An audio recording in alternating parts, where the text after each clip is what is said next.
Je suis Fofana Siandou, ministre du Tourisme et des Loisirs de la République de Côte d'Ivoire, venu participer au Forum Afrique Développement. C'est l'occasion pour moi de renouveler tous nos remerciements à l'endroit des autorités marocaines et de l'ensemble des acteurs de Attijari Wafa Bank qui prennent d'année en année l'initiative sous l'impulsion et le leadership éclairé de Sa Majesté le roi du Maroc, que Dieu l'assiste. Et nous sommes là pour répondre à un défi majeur de la mobilisation de la communauté des investisseurs autour du développement de l'économie africaine, mais plus singulièrement pour l'économie ivoirienne pour laquelle je suis là. Et je peux vous dire que nous comptons sur la mobilisation de plus en plus de la communauté des investisseurs, mais plus particulièrement aussi sur la diaspora ivoirienne résidant au Maroc, pour que cette diaspora puisse regarder en direction des possibilités d'investissement au titre de la valorisation du potentiel et de sa mise en œuvre, pour qu'on déclenche le moteur des investissements, pour générer des emplois qui sera au profit de la jeunesse et afin de les sédentariser et ensuite faire en sorte que la classe moyenne s'accroisse et déclencher aussi le moteur de la création de valeur et de génération de la richesse au profit de nos populations afin que nous ayons suffisamment de ressources et que nous rentrons dans ce cercle très vertueux de la dynamique de croissance de l'économie avec les trois moteurs, l'investissement, l'emploi et la création de richesses.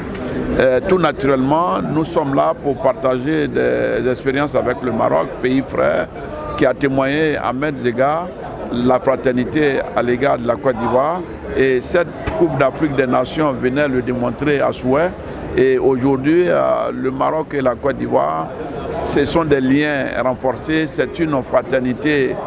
densifiée et qu'il faut le souligner, nous sommes très fiers de cette coopération et nous voulons renforcer les liens et les sillons tracés par les pères fondateurs dont le roi Hassan II, père à son âme, ainsi que le président Félix Houphouët-Boigny est poursuivi par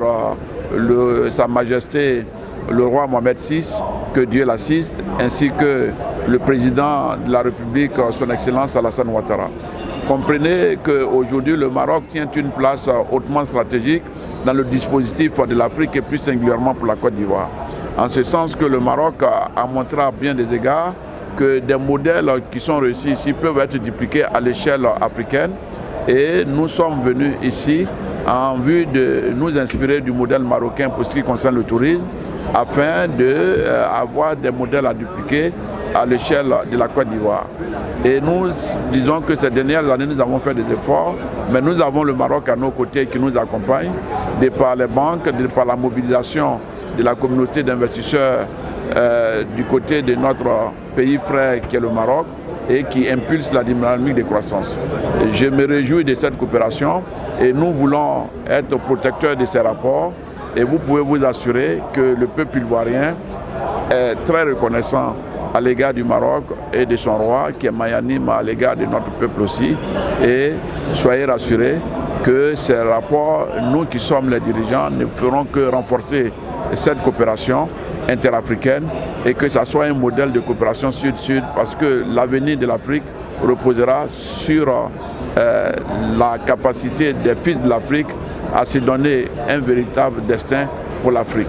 Et personne d'autre ne viendra faire le bonheur de l'Afrique à sa place. Et c'est pourquoi nous appelons de tous nos voeux le renforcement des liens de coopération sud-sud et des rapports de coopération renforcés au niveau interafricain.